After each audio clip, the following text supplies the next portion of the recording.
নমস্কার, দেখছেন talk to Bangla. আমি অভিষেক রয়েছে আপনাদের সাথে। এই মুহূর্তে যে খবর নিয়ে উপস্থিত হচ্ছে, বিহারের ভোটটা হয়ে যাওয়ার পর থেকেই সমাজের বিভিন্ন মানুষ এবং নানা ক্ষেত্রের মানুষ তাদের বক্তব্য আপনাদেরকে শোনাচ্ছি। তাদের একটা অসন্তোষ আছে এই মুহূর্তে, সেটা প্রকাশিত হচ্ছে। কিন্তু এই মুহূর্তে কংগ্রেস যেভাবে একটা পিছিয়ে পড়লো, বিহারের 61টা আসন লড়াই করে মাত্র 6টা আসন তারা জিতলো, সেই জায়গা থেকে কংগ্রেস নিজেদের যে পর্যালোচনা সেটা অলরেডি শুরু করে দিয়েছে।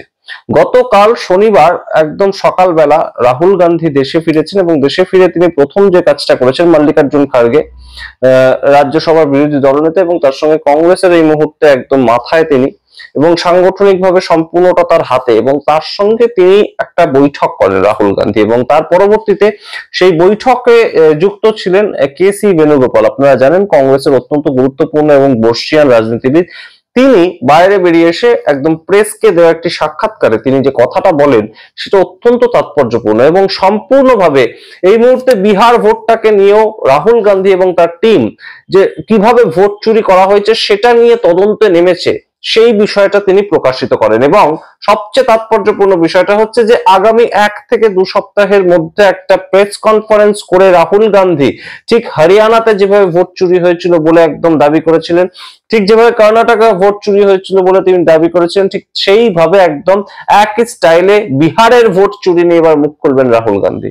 খুব গুরুত্বপূর্ণ আপডেট। এবং তার সঙ্গে ইন্ডিয়া অ্যালায়েন্সের সমস্ত পার্টিদেরকে নিয়ে দিল্লিতে একটা বড় সড়ো প্রতিবাদ সভা, তেমন ঘটনা ঘটবে এই মুহূর্তে, তেমনই একটা প্রেক্ষিত তৈরি হয়েছে। কেসি বেণুগোপাল অন্তত তাই বলছেন। কি বলছেন কেসি বেণুগোপাল অবশ্যই বলবো, কোট আনকোট শোনাবো, এবং তার সঙ্গে অন্যান্য বিভিন্ন নেতা তাদের বক্তব্য শোনাবো। তার আগে অবশ্যই টক টু বাংলা ইউটিউব চ্যানেলটাকে সাবস্ক্রাইব করে দিন, এই ভিডিও দেখুন শেষ অবধি স্কিপ না করে।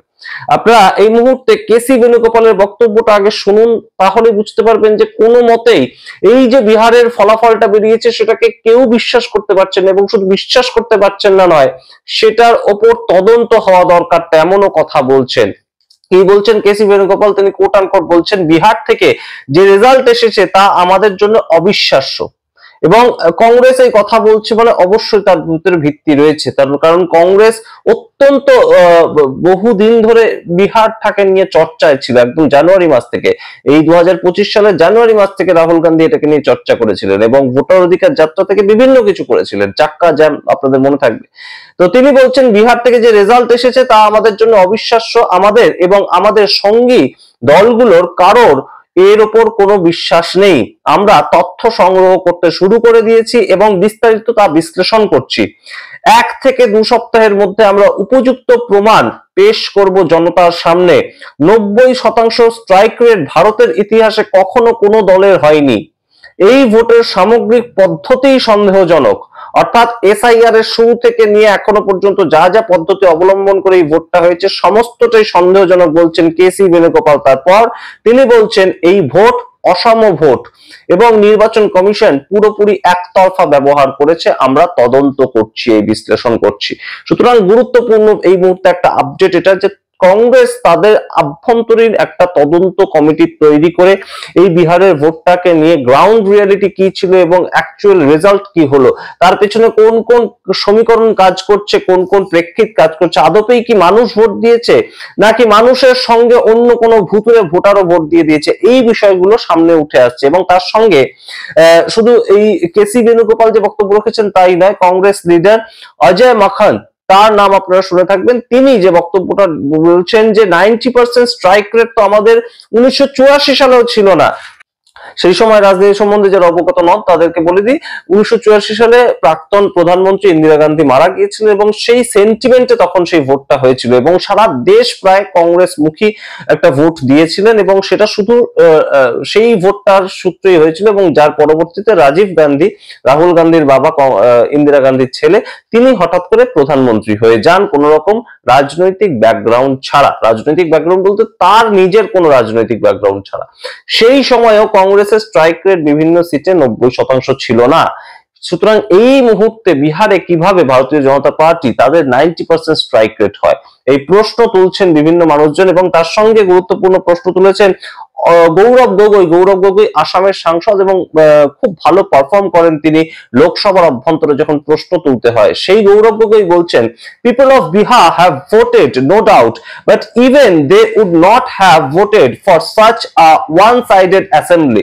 অর্থাৎ এই যে ওয়ান সাইডেড অ্যাসেম্বলি, সম্পূর্ণ বিধানসভা জুড়ে শুধুমাত্র শাসক পক্ষই থাকবে, বিরোধীরা থাকবেই না, এটার জন্য কি মানুষেরা ভোট দিয়েছিলেন বিহারে? তারপর তার প্রশ্ন, congratulations to the election commission and Gyanesh G for defeating even the best exit pole stars. অর্থাৎ যারা এক্সিট পোল নিয়ে এসেছিল সামনে তাদেরকেও ফেল করিয়ে দিয়েছেন জ্ঞানেশ কুমার, সেটার জন্য তাকে কংগ্রাচুলেশন জানাচ্ছেন গৌরব গগৈ। এবং তার পরবর্তীতে তিনি বলছেন, looking at the exit pole vote share and the final vote share of different parties. তিনি বলছেন যে এই যে এক্সিট পোল, তার যে vote sharing percentage exit pole দিয়েছিল এবং ফাইনালি যে রেজাল্ট বেরিয়ে এসছে সেখানে যে পার্সেন্টেজ, সেটা খুব দূরত্ব নয়, কিন্তু ভোট শেয়ারিং এর পার্সেন্টেজ একই থাকলেও কিভাবে একটা পার্টি তাদের 90% স্ট্রাইক রেট হয়। তারপর তার বক্তব্য, it points to the fact that targeted vote চোরি in selective seats can lead to a massive difference in the final outcome of assembly. গুরুত্বপূর্ণ বিষয়, তিনি বলছেন যে টার্গেট করে ভোট চুরি করা হয়েছে, একদম টার্গেটেড ভোট চুরি হয়েছে। তারপর তিনি বলছেন, media will continue to ask questions of the opposition and look for easy answers, but they will not ask the real questions to the election commission. অর্থাৎ মিডিয়া ট্রায়াল যেটা চলছে, তারা সবসময় এই মুহূর্তে কংগ্রেসকে প্রশ্ন করবে, আরজেডি কে প্রশ্ন করবে, সিপিআইএমএল তাদের প্রশ্ন করবে, বিরোধীদের প্রশ্ন করবে এবং ইজি অ্যান্সার চাইবে। তারা চাইবে যে আমরা খাটিনি তাই জন্য আমরা হেরে গিয়েছি, কিন্তু আসল প্রশ্ন যেটা ইলেকশন কমিশনকে করার কথা সেটা তারা করবে না। মিডিয়ার সম্বন্ধে এই বক্তব্য বলছেন গৌরব গগৈ। আসাম থেকে তিনি সাংসদ এবং অত্যন্ত ভালো পারফর্ম করেন তিনি পার্লামেন্টে, ইদানিং তরুণ তুর্কি হিসেবে তার নাম উঠে আসছে। তার বক্তব্য শোনালাম। এবার আপনাদেরকে বলি, সরাসরি একদম নির্বাচনী বিধি ভেঙে যেভাবে 10,000 টাকা করে বিহারের মানুষের মধ্যে ছড়িয়ে দেওয়া হয়েছিল 1,40,00,000 মহিলার অ্যাকাউন্টে, বিহারের ইলেকশন চলাকালীন 4 দফায় টাকা পৌঁছেছে। 17 অক্টোবর, 26 অক্টোবর, 3রা নভেম্বর, 7ই নভেম্বর, এই 4 দফায় 10,000 টাকা করে 1,40,00,000 মহিলার খাতায় পৌঁছেছে। এটা কখনোই কিন্তু নির্বাচনী বিধিটাকে মেনে হয়নি। এবং এটা নিয়ে নির্বাচন কমিশনার জ্ঞানেশ কুমার, তার কি ব্যাখ্যা ছিল, এটা একটা অনগোয়িং সরকারি স্কিম, সেটা আমরা বন্ধ করতে পারি না। কিন্তু অনগোয়িং সরকারি স্কিমটা শুরু হলো কবে? জ্ঞানেশ কুমারের উদ্দেশ্যে এই প্রশ্নটা রাখতেই হয়, তার কারণ ভোট যখন থেকে অ্যানাউন্স হয়ে গেল ঠিক তার আগের মুহূর্তে এই অনগোয়িং স্কিমটা শুরু হলো। তাহলে সেটা কি অনগোয়িং সরকারি স্কিমের আওতায় পড়ে? অর্থাৎ 5 বছর আগের থেকে যদি এটা চলতো তাহলে এটা অনগোয়িং স্কিম হিসেবে ধরা যেত, অন্তত 1 বছর আগের থেকে চললে অনগোয়িং স্কিম হিসেবে ধরা যেত। কিন্তু ভোটের মুহূর্তে, ভোট যখন একদম ভোটের হাওয়া গরম, সেই মুহূর্তে সরকার যেভাবে টাকা বিতরণ করলো সেটা নিয়েও কিন্তু প্রশ্ন উঠছে। এই মুহূর্তে সেই টাকার গন্ধে মানুষ ভোট দিয়েছেন কিনা সেটা আমরা প্রথম দিন থেকে বলছি। যখন থেকে এই টাকা দিয়েছে সরকার তখন থেকেই খেলাটা অনেকটা তাদের পক্ষে ঘুরে গিয়েছে। এটা আমরা বারংবার বলেছি, মানুষ টাকার গন্ধ অত সহজে ভুলতে পারে না।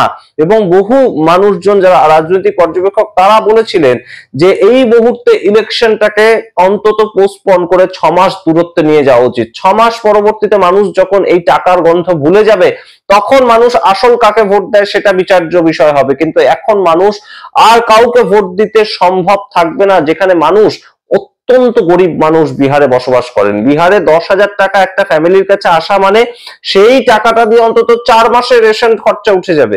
তাহলে তারা এই মুহূর্তে সেই পার্টিকে ছাড়া অন্য কাউকে ভোট দিতে পারেন?